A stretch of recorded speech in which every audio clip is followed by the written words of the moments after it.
గారు వికారాబాద్ నుంచి రాజేశ్వరి గారు అడుగుతున్నారు, పుట్టినరోజు నాడే కళ్యాణం ఎందుకు అని. ఏ రామచంద్రుడు తతశ్చ ద్వాదశే మాసే చైత్రే నవమికే తిథౌ నక్షత్రే అదితి దైవత్యే స్వోచ్చ సంస్థేషు పంచసు. మహానుభావుడైనటువంటి రాముడు 12వ నెలలో కలిగాడు కౌసల్యాదేవికి. ఆ 12వ నెలలో ఎవ్వరూ పుట్టరు, 9 దాటి 10లోనే పుడతారు. కాబట్టి 12వ నెలలో పుట్టడం బట్టే అర్థమవుతుంది ఈయన మానవుడు కాదు, దైవం. చైత్రమాసంలో పుట్టాడు. నవమికే తిథౌ, నవమి తిథిలో పుట్టాడని.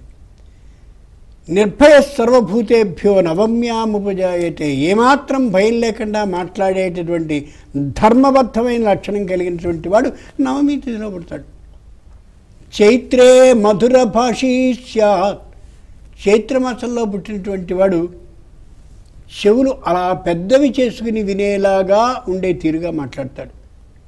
అటువంటి చైత్రమాసంలో శుద్ధపక్షంలో నవమి తిథిలో, అందున అతిథి దైవత్యే పునర్వసు నక్షత్రంలో స్వోచ్చ సంస్థేషు పంచసు, 5 ప్రత్యేకమైనటువంటి తమ ఉచ్చ స్థానాల్లో ఉన్నటువంటి ఆ పరిస్థితిలో ఆయన కలిగాడు.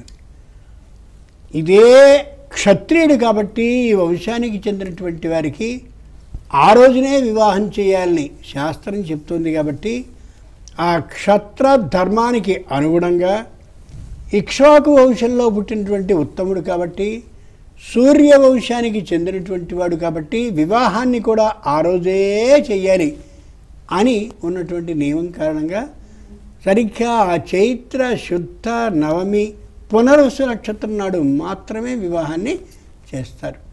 అది శాస్త్రం చెప్పినటువంటి విధానం. అలానే అందరూ పుట్టినరోజున పెళ్లి చేసుకోవాలనేది మాత్రం సరికాదు. ఆయనకి మాత్రమే